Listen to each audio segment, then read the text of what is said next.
una de las dificultades que tenemos en Chile. No tenemos una participación política representativa de la realidad de las mujeres en nuestro país. Somos más del 52% de la población. La participación social de las mujeres es muy activa, o sea, si uno mira las poblaciones en el territorio, las juntas de vecinos, los comités de vivienda, son principalmente compuestos por mujeres, pero en los espacios de definición política, en los espacios de poder político, no estamos las mujeres representados. En el Parlamento somos solo el 22%.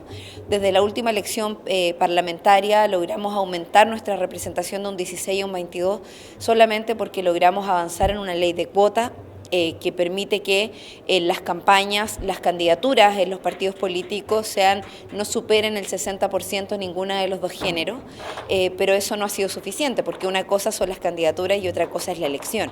Y en la electividad propiamente tal no hemos logrado superar la barrera que hoy día tenemos, y esa barrera es el 22% de la representación. ¿Para qué decir en los otros cargos presidenciales? Hemos tenido solo una mujer presidenta en la historia de Chile, que es la presidenta Michelle Bachelet, que ha estado 2 periodos, pero aún así nos parece que es insuficiente, sabiendo que somos más del 52% de la población. Culturalmente somos un país muy machista, con un sistema patriarcal muy fuerte, donde hay mucha oposición de los actores políticos a poder abrir mayores espacios. Compartir el poder, renunciar a sus privilegios es un desafío muy grande que no hemos logrado generar. Muchos han ido buscando mecanismos, algunos se abren a esas posibilidades, pero bajo presión. Y esa presión la hemos ido generando desde el movimiento social. Tuvimos la marcha más grande de América Latina, o sea, de Sudamérica, porque adherimos a la huelga mundial, la huelga feminista, desde las mujeres, por más derechos, por igualdad de oportunidades, porque efectivamente hasta ahora la desigualdad es brutal. O sea, hay un 30% de diferencia en los salarios a pesar de hacer un mismo trabajo. Hombres y mujeres tenemos pensiones distintas, las mujeres sufren discriminación, el 60% de las violaciones reportadas responden a mujeres, niñas menores de 14 años. O sea, las situaciones de discriminación y desigualdad son reales, son brutales, y la única manera de modificarlas es cambiando una forma de concepción cultural que nos tiene prisioneros y prisioneras, y ante eso, bueno, parte del cambio también tiene que ver precisamente con entregarle al país una forma y una cosmovisión distinta de entender a las mujeres como sujetas de derecho y con condiciones plenas para poder desarrollarnos en todos los ámbitos. Hemos logrado otros derechos, sí. Avanzamos, por ejemplo, en el ámbito del aborto en 3 causales, que es uno de nuestros logros quizás más emblemáticos. Tenemos una institucionalidad más fuerte. De hecho, logramos incorporar dentro de la institucionalidad el Ministerio de la Mujer y Equidad de Género, que no existía, la Ley de Identidad de Género, que tampoco existía.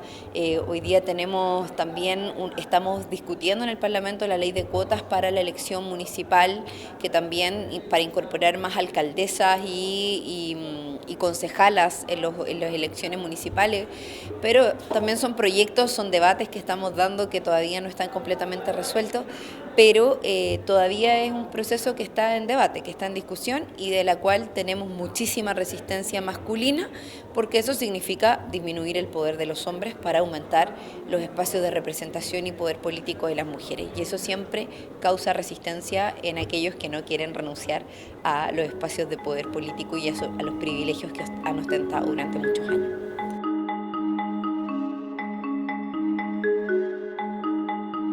Y la violencia económica y la violencia política y la violencia institucional son poco reconocidas, y nosotras vivimos violencia política de forma permanente, y una de las formas de expresarse esa violencia política es que, por ejemplo, las mujeres, para poder participar en política, tenemos que validarnos mucho más que los hombres.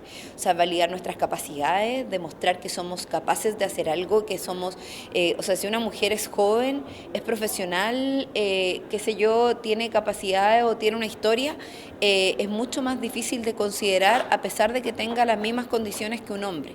O sea, un hombre joven, profesional, está mucho más capacitado y validado para cumplir un rol o jugar un rol o tener un cargo que una mujer. Y eso sigue siendo así. O sea, cuando llegamos al Parlamento, a mí me tocó llegar a los 25 años, fui una de las diputadas más jóvenes en llegar al Parlamento en el periodo anterior, de haber sido dirigente estudiantil de un movimiento social muy grande, muy amplio, que cambió de alguna manera también el eje de la historia en nuestro país. También nos costó muchísimo validarnos. Nos decían que estábamos ahí porque éramos bonitas, porque otros hombres habían estado detrás, y no por nuestras capacidades, no por nuestra historia, no por nuestra lucha, no por nuestras reivindicaciones. Y eso evidentemente pasa a ser un cuestionamiento permanente. El Parlamento no está preparado para naturalizar que las mujeres, por ejemplo, biológicamente estamos preparadas para la maternidad. Y que la maternidad significa que nos toca llevar en el vientre durante 40 semanas un hijo, porque en el proceso de procreación, digo, porque la corresponsabilidad es un tema que nos preocupa, pero sin embargo, por ejemplo, no hay sala cuna en el Parlamento, y eso en el Congreso Nacional para nosotros también es una forma de violencia que habla de una discriminación institucional, porque es un Parlamento que no está preparado para que las mujeres podamos tener espacio. No hay espacios de lactancia, o sea, es decir, cuando nosotras queramos ejercer el derecho a la lactancia materna, cuando seamos madres no tenemos el espacio para hacerlo porque el Parlamento no está pensado para poder tener lactancia, la acción política en general está pensada para personas que no tienen familia o que están desligados de la responsabilidad de la crianza de los hijos, porque la crianza de los hijos se la dejamos a la mujer que está en la casa cuidando a los hijos y haciéndose cargo de atender al marido, versus los hombres que sí se pueden dedicar a la política, nosotras no. Entonces, todos esos elementos que son simbólicos, que son culturales, que no se dicen, pero sí se expresan con hechos concretos, para nosotras son actos de violencia políticos ante los cuales nos hemos rebelado y que hemos hecho acciones concretas. Por ejemplo, hemos tenido parlamentarias que han amamantado a sus hijos en el hemiciclo, o que ya han llevado a sus hijos a la sala de sesiones.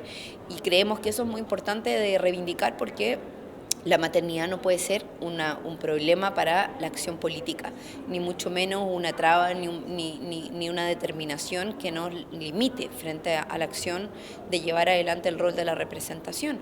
Estamos, por ejemplo, proponiendo el voto telemático, que es poder votar, yo soy autora del proyecto de ley, para que las mujeres podamos, parlamentarias, que somos electas, podamos ejercer nuestro pre y postnatal si somos madres y seguir ejerciendo nuestro derecho a representar a través del voto e incluso generar intervenciones a distancia a través del voto telemático, que ya existe en otro país. En Chile no estaba implementado y no está implementado todavía, pues tenemos que cambiar el reglamento. No teníamos un reglamento de acoso que involucrara a los parlamentarios, hoy día sí lo tenemos, hay un reglamento, lo sacamos adelante y ya nos involucra directamente. Así que hemos ido avanzando poco a poco, pero claramente la violencia institucional y política la vivimos cotidianamente, no solo nosotras como parlamentarias, sino que las mujeres en general.